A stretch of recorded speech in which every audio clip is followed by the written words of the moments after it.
மாற்றம் வருது, மக்களாட்சி வருது. நல்லாட்சினா எடப்பாடியார் தான். வாக்களிப்பீர் இரட்டை இலையே. இனிமே கண்ணை மூடிட்டு கடலை எண்ணெய் வாங்கலாம். ஏன்னா மந்த்ரா கடலை எண்ணெய் இதயத்தின் தயாரிப்பு. வறுக்க பொரிக்க ஏன் எல்லா சமையலுக்கும் மந்த்ரா தான். மந்த்ரா கடலை எண்ணெய் அபார ருசி, ஆரோக்கியமான உடல் நலம்.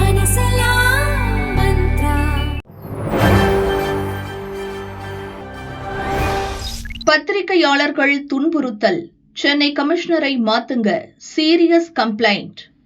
சென்னை போலீஸ் கமிஷனர் அருண் IPS-ஐ உடனடியாக பணியிட மாற்றம் செய்ய வேண்டும் என தமிழக முதன்மை தேர்தல் அதிகாரி அர்ச்சனா பட்நாயக்கிடம் பாஜவினர் புகார் அளித்தனர். குமரகுரு, நான் பாரதிய ஜனதா கட்சியின் மாநில வழக்கறிஞர் பிரிவு தலைவராக இருக்கேன். இன்றைய தினம் சென்னை மாநகர காவல் ஆணையர் அருண் IPS அவர்களை பணிமாற்றம் செய்ய கோரிய ஒரு மனுவை எங்களுடைய முன்னாள் Rajya Sabha MP GVL Narasimha Rao from national spokesperson from Hyderabad அவர் வந்திருக்காரு. டெல்லி DGP பாலச்சந்திரன் வந்திருக்காங்க. எல்லோரும் போய் நாங்கள் மனுவை இன்றைக்கி கொடுத்தோம். என்ன காரணத்துக்காகன்னா, சமீப காலமாக யூடியூபர்ஸ், இந்த மீடியா பர்சன்ஸ் மேலே தமிழ்நாடு போலீஸ், அதுவும் குறிப்பாக சென்னை காவல் ஆணையரின் தூண்டுதலின் பேரில் எல்லா பத்திரிகையாளர்களையும் மீடியா பர்சன்ஸையும் துன்புறுத்தும் வகையில், அச்சுறுத்தும் வகையிலும் அவங்களுக்கு தொடர்ந்து சம்மன் அனுப்பிச்சு வேறு கேஸில் இருக்கிறதெல்லாம் இதில் கூப்பிட்டு இந்த கேஸில் என்ன நடந்ததுன்னு நீங்கள் எனக்கு சொல்லுங்கள், அவர் கேஸில் என்ன நடந்ததுன்னு சொல்லுங்கன்னு தேவையில்லாமல் மற்ற இன்வெஸ்டிகேஷன் சம்மந்தமானதெல்லாம் கூப்பிட்டு ஹராஸ் பண்ணி, நீங்கள் ஏன் இதை செய்கிறீங்க, இதை ஏன் ஒளிபரப்புறீங்க, மாநில அரசுக்கு திமுக அரசாங்கத்துக்கு எதிராக ஏன் இந்த மாதிரி வீடியோ போடுறீங்க, அப்படி வீடியோ போடுற சவுக்கு சங்கருங்கிற ஏன் நீங்கள் ஆதரிக்கிறீங்க, அவர் எங்கேருந்து உங்களுக்கு வீடியோ கொடுக்குறாரு, அவர் இப்போ எங்கே இருக்கிறாருன்னு தேவையில்லாத கேள்வியே, வழக்குக்கு சம்பந்தமே இல்லாத கேள்வியெல்லாம் யூடியூபர்ஸை கூப்பிட்டு கிட்டத்தட்ட 13 பேரை கடந்த ஒரு மாதமாக கூப்பிட்டு ஆதம்பாக்கம் போலீஸ் ஸ்டேஷனில் வச்சு ஹராஸ் பண்ணியிருக்காங்க.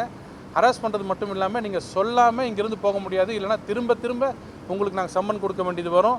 அப்படி பார்த்தா கார்த்திக் கோபிநாத்ங்கிற 2 முறை சம்மன் அனுப்பி இந்த வழக்கு பற்றி சொல்லுன்னு சொல்லி அவர் கொடுக்க முடியாது, நான் ஒரு யூடியூபர், எனக்கு கிடைக்கிற வீடியோவை நான் போடுறேன்னு சொன்னதுனாலும், இல்லை நீங்கள் சொல்கிற வரைக்கும் நான் உங்களுக்கு சம்மன் அனுப்புவேன் அப்படின்னு 2-3 தடவை சம்மன் அனுப்பிச்சிட்டே இருக்காரு.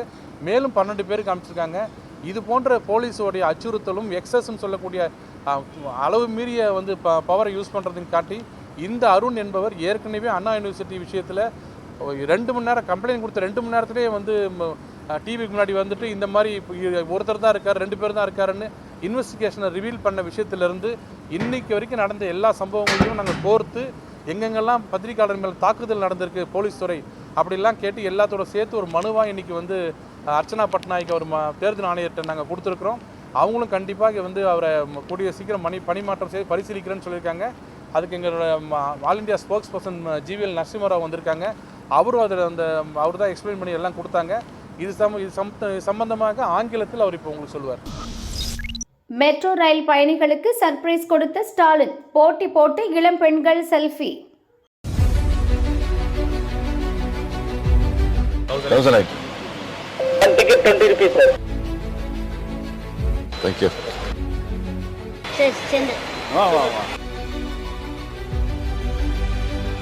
எங்க போறீங்க நீங்களா?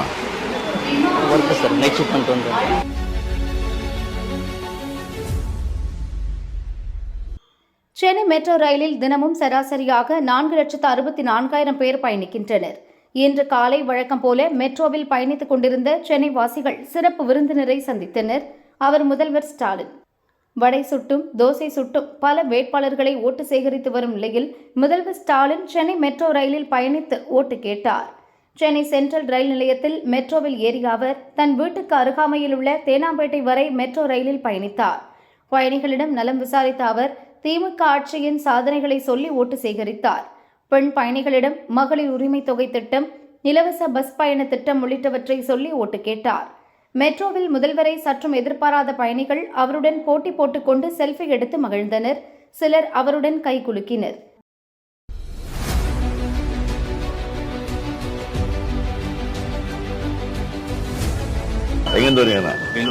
வேலூரா? எங்க போறீங்க?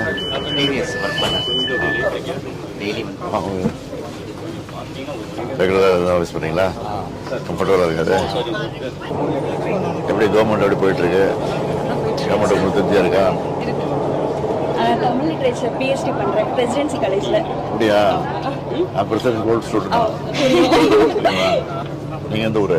எனக்கு திருநெல்வேலி சார், இப்போ சென்னையில் இருக்கேன். சரி. Sir, 8,000 coupon scheme. That's a very good scheme actually. Very good schema?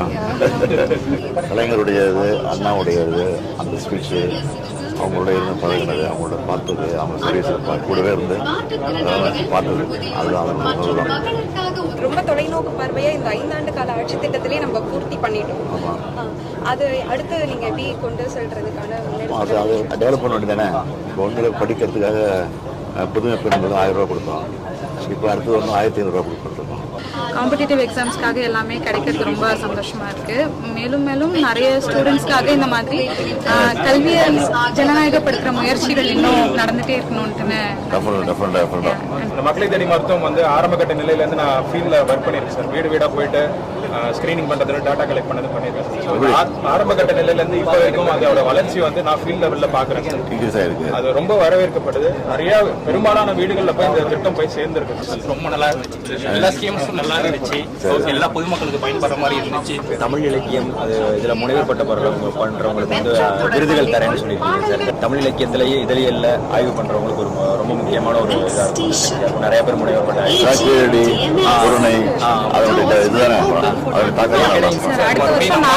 Scheme வந்து யூபிஎஸ்சி ஸ்டூடெண்ட்ஸ் படிக்கிறவங்களுக்கு இப்போ 1000 பேருக்கு இருக்கு.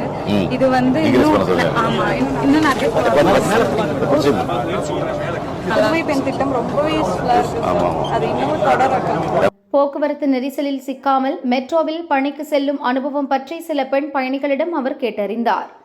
திமுக மற்றும் கூட்டணி கட்சி வேட்பாளர்களுக்கு ஓட்டளித்து மீண்டும் திமுக ஆட்சி அமைய ஆதரவு அளிக்கும்படி கேட்டுக்கொண்டார்.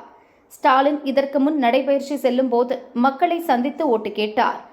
சாலையோர டீ கடையில் மக்களோடு மக்களாக அமர்ந்து டீ குடித்தும் ஓட்டு சேகரித்தார்.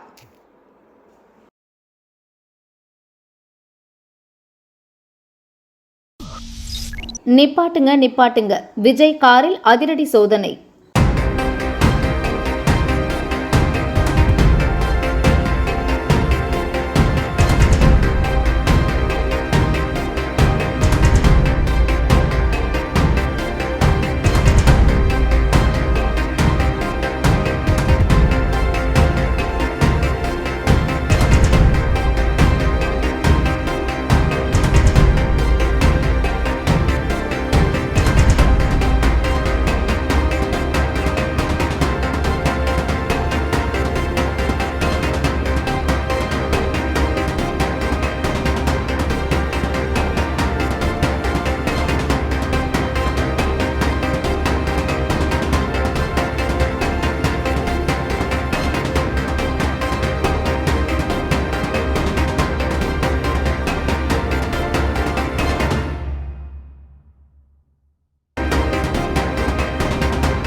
விஜய் ரோட் ஷோவில் பயங்கரம், விரட்டி வந்த 2 ரசிகர்களுக்கு சோகம்.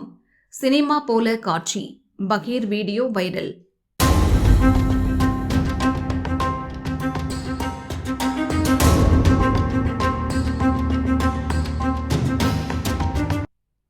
தாவேகா தலைவர் விஜய் வாகனத்தை பின்தொடர்ந்து செல்ல வேண்டாம் என பலமுறை போலீஸ் சொன்னாலும் தொண்டர்களும் ரசிகர்களும் கேட்பதாக இல்லை. இன்று காரைக்குடியில் பிரச்சாரம் செய்ய மதுரையில் இருந்து வேனில் விஜய் கிளம்பினார். அப்போது வழக்கம் போலவே முன்னும் பின்னும் பல பைக்குகளில் தொண்டர்கள் சாகசம் செய்தபடி சென்றனர். விஜய்க்கு மாலை கூல்ட்ரிங்க்ஸ் கொடுக்க முயல்வதென பல விபரீத செயல்களில் ஈடுபட்டனர். மதுரை மேலூர் அருகே பிரச்சார வாகனம் சென்றபோது ஒரு பைக்கில் சாகசம் செய்தபடி சென்ற 2 இளைஞர்கள் பைக் ஸ்கிட் ஆகி நிலை தடுமாறி கீழே விழுந்தனர். விழுந்த வேகத்தில் பைக் சென்டர் மீடியனில் போய் மோதியது. 2 இளைஞர்களும் காயமடைந்தனர். விஜய் காருக்கு பின்னால் வந்த கார் பிரேக் போட்டதால் இருவரும் அதிர்ஷ்டவசமாக தப்பினர். அவர்கள் மதுரையில் உள்ள மருத்துவமனையில் அட்மிட் செய்யப்பட்டனர். அங்கு அவர்களுக்கு சிகிச்சை அளிக்கப்படுகிறது.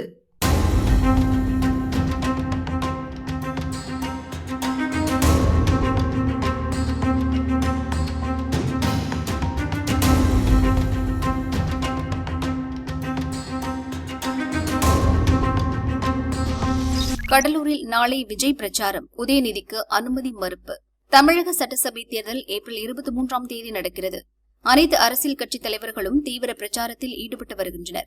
திமுக தலைவரும் முதல்வருமான ஸ்டாலின் காலை மாலை என பொதுக்கூட்டங்களில் பங்கேற்று தீவிர வாக்கு சேகரிப்பில் ஈடுபட்டுள்ளார். அதிமுக பொதுச் செயலாளர் எடப்பாடி பழனிசாமி தினமும் வாகனத்தில் சென்று ஓட்டு சேகரிக்கிறார். துணை முதல்வர் உதயநிதி, சீமான், விஜய் உள்ளிட்ட அரசியல் கட்சித் தலைவர்களும் பல்வேறு பகுதிகளில் சுற்றுப்பயணம் மேற்கொண்டு வாக்கு சேகரித்து வருகின்றனர். கடலூர் மாவட்டத்தில் நாளை தாவேகா தலைவர் விஜயும் துணை முதல்வர் உதயநிதியும் பிரச்சாரம் செய்ய தேர்தல் அதிகாரிகளிடம் அனுமதி கேட்டனர். ஆனால் முதலில் விண்ணப்பித்தவர்களுக்கே முன்னுரிமை என்ற அடிப்படையில் விஜய் பிரச்சாரத்திற்கு அனுமதி வழங்கப்பட்டுள்ளது. நாளை காலை 10 மணி முதல் இரவு 9 மணி வரைக்கும் கடலூர், வடலூர், சேத்தியாத்தோப்பு, திட்டக்குடி ஆகிய இடங்களில் பிரச்சாரம் செய்ய விஜய்க்கு தேர்தல் ஆணையம் அனுமதி வழங்கியுள்ளது. வடலூரில் வரும் 12ஆம் தேதி உதயநிதி பிரச்சாரம் செய்ய அனுமதி வழங்கப்பட்டுள்ளது. தங்கம் விலை அதிரடி உயர்வு. மீண்டும் ரூபாய் 1.13 லட்சம் ஆனது.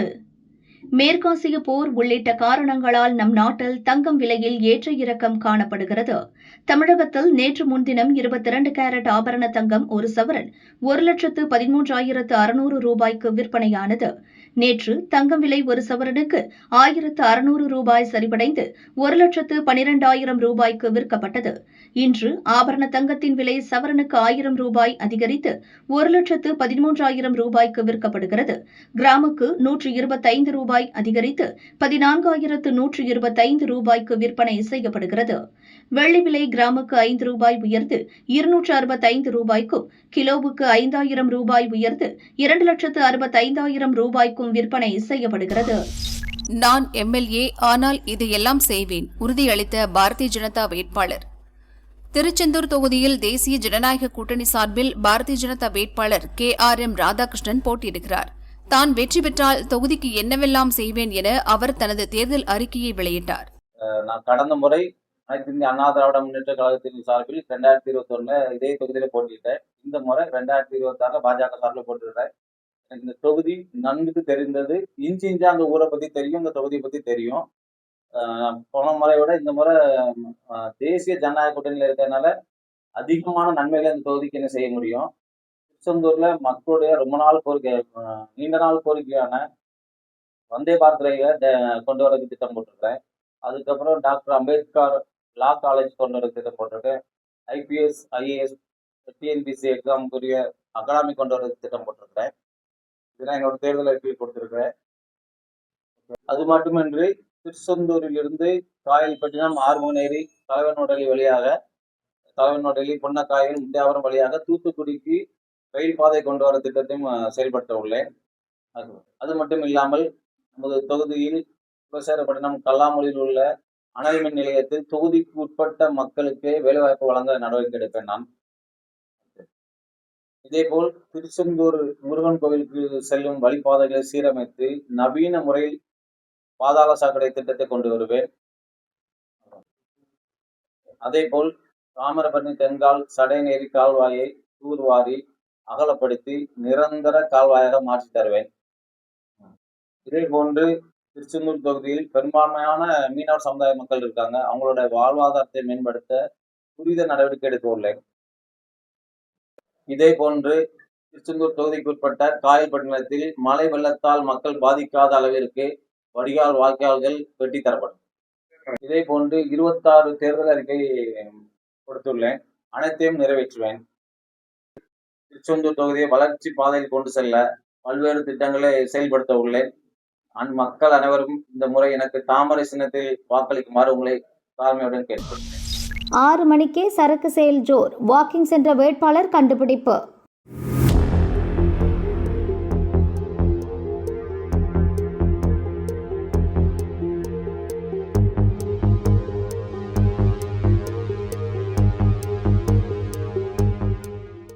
அதிமுக தலைமையிலான தேஜ கூட்டணியில் பெரம்பூரில் பாமக வேட்பாளர் திலகபாமா போட்டியிடுகிறார். இன்று காலை கொடுங்கையூரில் வாக்கிங் சென்ற அவர் அப்பகுதியில் காலை 6 மணிக்கே டாஸ்மாக் திறந்திருப்பதாய் கண்டு ஷாக்கானார். கள்ளத்தனமாக மது சேல் நடந்து கொண்டிருந்தது. உடனே செல்போனில் வீடியோ எடுத்து கொடுங்கையூர் போலீசாருக்கு தகவல் சொன்னார். போலீசார் வரும் வரை அங்கேயே காத்திருந்தார். திலகபாமாவின் நடவடிக்கையை கண்டுபிடித்த டாஸ்மாக் ஊழியர்கள் உள்பக்கமாக பூட்டிவிட்டு தப்பி ஓடினர். கொடுங்கையூர் போலீசார் டாஸ்மாக் கடைக்குள் புகுந்து சோதனை நடத்தினர். ஊழியர்கள் தப்பி சென்றது தெரிந்தது. வழக்கு பதிந்து தப்பி ஓடியவர்களை தேடி வருகின்றனர்.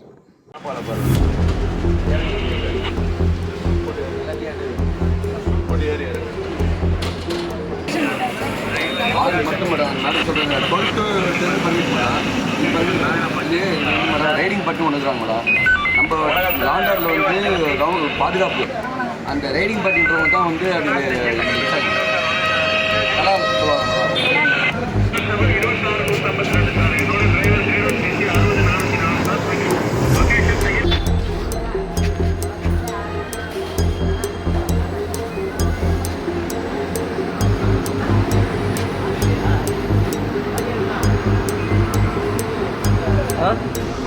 விதி மீறிய திமுக அமைச்சர் தேர்தல் கமிஷன் கவனிக்காதா? தாவேக்காவுக்கு தேடி பிடித்து வழக்கு.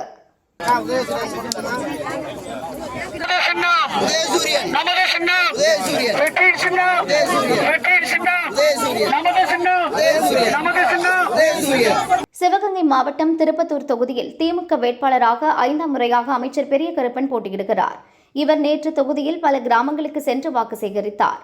அப்போது அமைச்சருடன் அவரது மருமகள் பிரியதர்ஷினி, பேரன்கள் கோகுல் மற்றும் அத்வைத் வந்தனர். 2 சிறுவயது பேரன்களும் பிரச்சார வேனில் ஏறி உதயசூரியன் சின்னத்துக்கு வாக்கு சேகரித்தனர். மக்களை வரிசையாக நிற்க வைத்து கைகுலுக்கி சென்றனர். சிறுவர்களை வைத்து தேர்தல் பிரச்சாரம் செய்யக்கூடாது என தேர்தல் ஆணைய விதிமுறைகள் உள்ளது. இந்த சூழலில் பேரன்களை வைத்து அமைச்சர் பிரச்சாரம் செய்து வருகிறார். ஏற்கனவே இதுபோல் சிறுவர்களை கோஷமிட வைத்து பிரச்சாரம் செய்ததாக ஒரு வீடியோ பரவியது. ராமநாதபுரம் தாவேக கிழக்கு மாவட்ட செயலாளர் மலர்விழி ஜெயபாலா மீது 3 பிரிவுகளின் கீழ் வழக்கு பதிந்தனர். தேர்தல் ஆணையம் அமைச்சர் மீது நடவடிக்கை எடுக்க வேண்டும் என ஆர்வலர்கள் கோரிக்கை வைத்துள்ளனர்.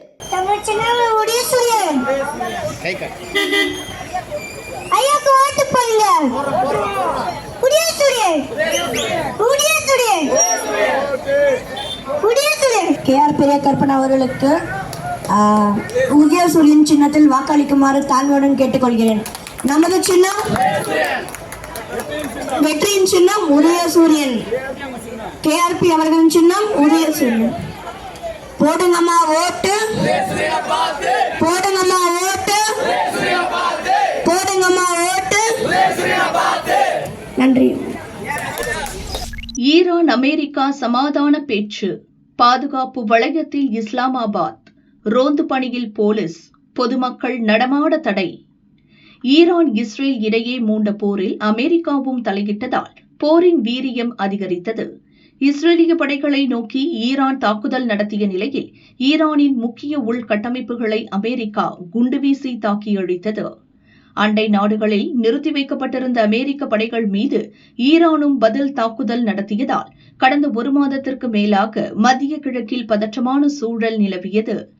ஈரான் வசம் உள்ள ஆர்மூஸ் ஜலசந்தியை சரக்கு கப்பல்கள் கடப்பதில் சிக்கல் நீடித்ததால் சர்வதேச அளவில் கச்சா எண்ணெய் விலை உயர்ந்தது. இந்நிலையில் போரை தற்காலிகமாக நிறுத்தி அமைதி பேச்சு நடத்த ஈரான், அமெரிக்கா ஆகிய 2 நாடுகளும் சம்மதம் தெரிவித்ததால் கடந்த 8ஆம் தேதி முதல் 2 வாரங்களுக்கு போர் நிறுத்தம் அறிவிக்கப்பட்டுள்ளது.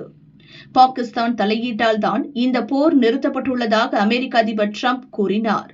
இதற்கிடையே ஈரான் அமெரிக்கா இடையிலான பேச்சுவார்த்தை பாகிஸ்தானின் இஸ்லாமாபாத்தில் நாளை நடக்கவுள்ளது.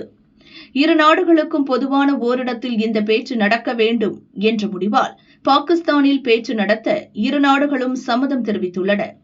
அமெரிக்கா ஈரான் முக்கிய பிரதிநிதிகள் பங்கேற்கும் இந்த கூட்டத்திற்காக பாகிஸ்தானில் பலத்த பாதுகாப்பு ஏற்பாடுகள் செய்யப்பட்டுள்ளன.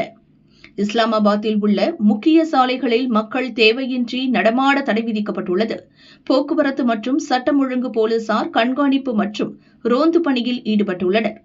அவசர தேவைகளுக்காக செல்லும் வாகனங்கள் மிகுந்த சோதனைகளுக்கு பிறகே அனுமதிக்கப்படுகின்றன. இஸ்லாமாபாத்தில் பாதுகாப்பை பலப்படுத்த வியாழன் வெள்ளி 2 நாட்கள் பொது விடுமுறை அறிவிக்கப்பட்டுள்ளது. நட்சத்திர ஓட்டல்களில் கண்காணிப்பு தீவிரப்படுத்தப்பட்டுள்ளது. பாகிஸ்தான் அரசு மேற்கொண்டுள்ள பாதுகாப்பு நடவடிக்கைகளை கண்காணிக்க அமெரிக்க பாதுகாப்பு நடவடிக்கை குழுவினர் இஸ்லாமாபாத் வந்துள்ளனர். பேச்சுவார்த்தை குழுவில் இடம்பெறும் அரசு பிரதிநிதிகள் வருகைக்கு முன் இவர்கள் பாதுகாப்பு அம்சங்கள் குறித்து பார்வையிட்டு அமெரிக்க அரசுக்கு தகவல் தெரிவிப்பர். ஈரான் அமெரிக்கா பேச்சுவார்த்தை நடக்கவுள்ளதை முன்னிட்டு பாகிஸ்தானில் வரலாறு காணாத பாதுகாப்பு ஏற்பாடுகள் செய்யப்பட்டுள்ளன. அசம்பாவிதங்கள் ஏதும் நடக்காமல் இருக்க கண்காணிப்பு தீவிரப்படுத்தியுள்ளதாக பாகிஸ்தான் அரசு உறுதியளித்துள்ளது.